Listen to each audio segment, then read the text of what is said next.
저도 이참에 서울시 도서관 정책에 대해서 좀 정리를 해보자라는 차원에서 자료를 좀 이것저것 준비를 했습니다. 준비를 해서 이제 참고 자료가 1, 2, 3, 4 이렇게 되어 있고 그 자료 내용은 책자를 보시면 될 것 같고요. 저는 이제 책자와 함께 책자를 참고로 해서 이제 제 생각을 말씀을 드리겠습니다.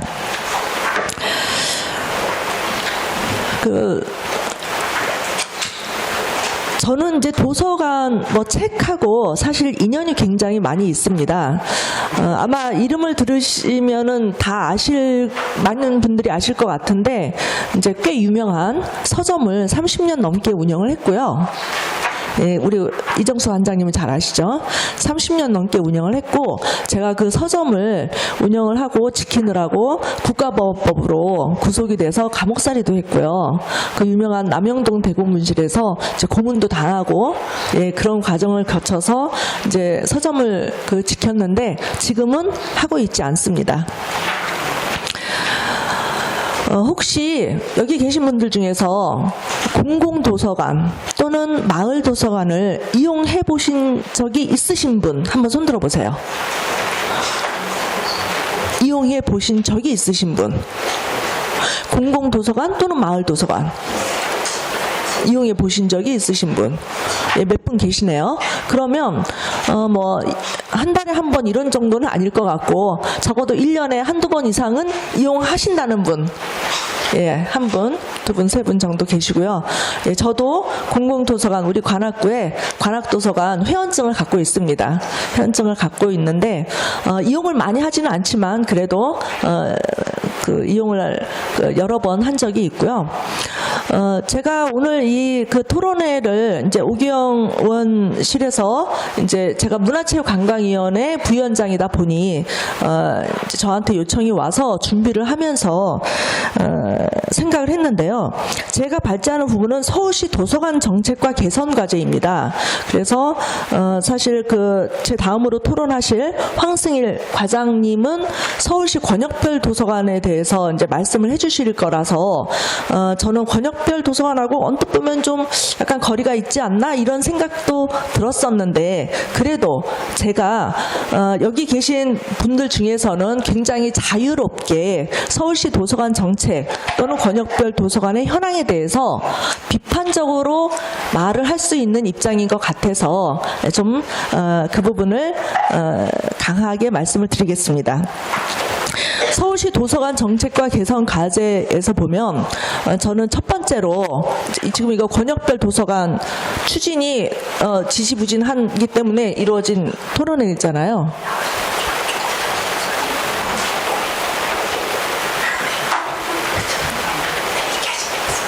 예.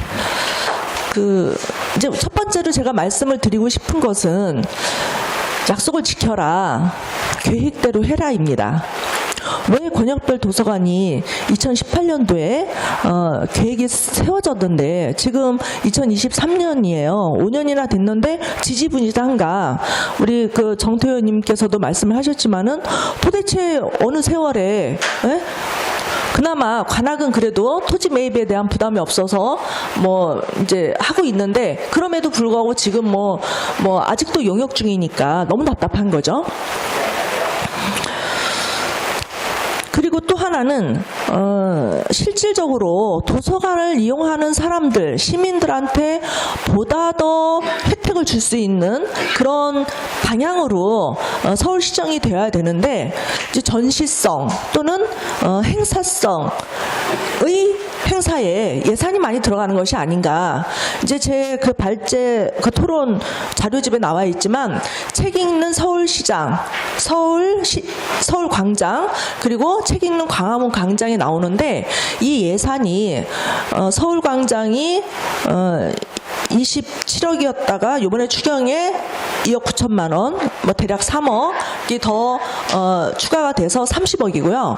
광화문 광장 예산이 20억인데 이번에 추경에 5억이 더 추가가 돼서 25억입니다. 그거 두 개만 합해도 55억이죠. 55억인데 황당한 것은 뭐 여기 계신 분들은 잘 아시겠지만 작은 도서관, 공공도서관에 대한 예산을 다 없애버렸죠. 그것도 하루아침에 지자체하고 협의도 없이. 그래서 한동안 그 부분이 뭐 약자에 동의한다는데 정말 지역에서 서민들을 위한 도서관 예산을 깎는다는 게 말이 되냐 해서 다시 이번에 추경해서 살렸거든요. 그게 이제 7억 8천 뭐 이렇게 되는데 너무 이게 언밸런스 하잖아요. 경우가 아니잖아요. 정말 책을 읽는 것을 장려하고 시민들이 책 읽기를 원한다면은 그러면은 이 도서관 예산, 공공도서관 예산, 작은 도서관 예산도 그에 비례해서 올렸어야죠. 여기는 55억인데 7억 8천, 8억짜리 예산을 잘라버린 거예요. 이거 경우가 아닌 거죠. 그리고 이제 또 하나 말씀드리고 싶은 것은 도서관의 기능은 장서가 사실 굉장히 중요한 본질적인 기능 중에 하나입니다. 딴 데서 구하지 못하는 책, 내가 사고 싶은데 뭐 좀 여의치 않은 책, 뭐 너무 비싼 책, 귀한 책 이런 것들을 장서로 보관을 하고 이제 시민들을 위해서 제공을 해야 되는데 아까 뉴욕 공공도서관 장서가 제가 보니까 5천만 권? 근데 지금 서울 도서관은 장서가 혹시 얼마인지 50만 권. 아이고. 1%예요. 100분의 1이에요. 비교가 안 돼요. 인구 수도 저기 1000만, 뭐 대한민국 가장 앞선 도시고 세계 최고를 위해서 그 도약을 하겠다라고 하는 서울시가 서울 도서관이 50만 권?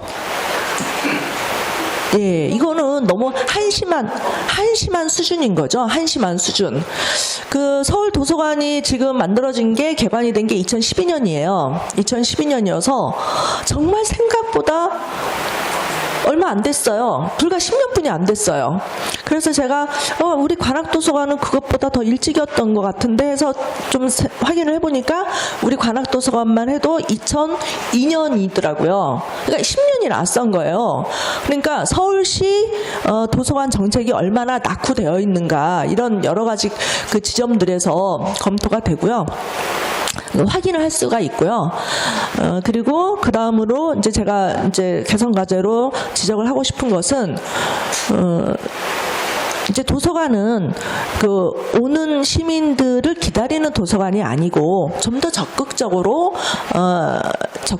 시민들에게 다가가는 그런 정책이 필요하다라고 생각을 하고요. 그런 정책은 프로그램이다라고 생각을 합니다. 지금 제가 말씀을 드렸지만 책 읽는 서울 광장, 책 읽는 광화문 광장은요. 서울 도서관의 프로그램입니다. 서울 도서관의 프로그램이에요. 근데 우리는 동네에 있는 공공도서관, 작은 도서관에서 프로그램 하는 거 혹시 뭐 알지도 못하죠. 뭘 하는지도 몰라요. 그래서 제가 좀 확인을 해봤어요. 확인을 해봤더니 서울시에 있는 공공도서관과 작은 도서관은 일정한 규모로 기준으로 해서 이제 나뉘어지잖아요. 아까 이제 발제도 나왔지만 대략 170개 정도입니다. 공공도서관이. 그리고 그 작은 도서관이라고 할 수 있는 거는 1,800개소예요. 1,800개소인데 프로그램을 나름대로 굉장히 열심히 하고 계십니다. 그 어려운 환경 내에서 자원봉사자들도 많이 계시고 해서 프로그램을 하고 계시는데 프로그램은 뭐 이제 숫자는 파악을 했는데 뭐 프로그램 내용까지는 파악을 못했어요. 하지만 적어도 55억짜리 서울시에서 하는 행사를 지자체가 25개구라 한다면 25개로 나눈다면 한 구에서 2억 정도 되는 그런 책과 관련된 행사를 하는 것이 마땅하지 않을까요? 서울 시민이 서울 광장에 오고 광화문 광장에 오는 거 관악구 주민이 서울 광장에 오고 그 광화문 광장에 오는 게 좋겠어요? 아니면은 관악구청 앞에서 책 읽기 행사에 참여하는 게 좋겠어요? 저는 좀 더 지역의 시민들에게 더 가깝게 더 갈 수 있도록 하는 프로그램이 진짜 시민들을 위한 것이라고 보고요. 서울시 행정이 진정성이 있다면 공공도서관과 작은 도서관에 더 과감하게 지원을 해줘야 된다고 보고요. 책 읽는 서울광장, 광화문광장 이거 굳이 저 예산을 깎고 싶지 않아요. 깎지 않았어요. 단지 그거 하려면 여기도 그만큼 해줘라. 25개 공공도서관, 작은 도서관도 그만큼 해줘라. 그 7억 8천 그거 깎았는데 그거 외에라도 그 작은 공공도서관에 지원을 해주는 예산이 2022년보다 2023년도에 한 개소마다 대략 100만 원씩 더 깎였습니다. 늘어나도 시원찮은데 깎였거든요. 예, 그래서 지금 우리 잘 넘겨주시고 계신데요. 마지막으로 이제 약간 우리는 조금 낯설 수도 있지만 아까 저작권 보호 이제 우리가 책도 있고 이제 요새는 이제 전자책도 많이 보급이 되고 있잖아요. 이번에 서울 도서관도 전자책에 대한 해킹 문제가 발생을 해서 이제 용역 업체가 이제 손해를 일으킨 부분에 대해서 이제 물어내고 그리고 그 해킹한 사람들에게 손해배상을 청구하는 그거를 지금 진행을 하고 있는데요. 도서관에 이제 서적을 비치를 하면 그 저자는 저작권에 대해서 사실 상대적으로 피해를 보는 부분이 있습니다. 그래서 선진국에서는 이 저작권에 대해서 어느 정도 보장을 해주는 그런 제도가 있거든요. 정가에 몇 배를 주고 그 전자책을 구입을 한다거나 아니면 저작권을 따로 보상을 한다거나 이제 그런 문제가 있는데 사실은 이제 저자들이 이런 저작권을 제대로 보장을 받아야 창작 활동도 마음 놓고 할 수가 있고 보다 더 창작물이 나와야 그것이 또 이제 시민에게 이루어질 수 있다고 생각을 하거든요. 그래서 이 문제도 이제 말씀을 드리고요. 개선을 돼야 될 것 같고요. 그리고 제가 이제 전체적으로 통계를 쫙 내봤는데 아까 서울시 공공도서관 170개, 180에서 170개로 약간 줄었습니다. 이제 규모도 조정이 되고 없어지는 데도 있고 줄었는데 거기에 우리가 알고 있는 공공도서관이 교육청에서 지원하는 도서관이 있습니다. 서울시에 22개의 관이 있고요. 네, 그렇습니다. 이제 시간도 훌쩍 지나가네요.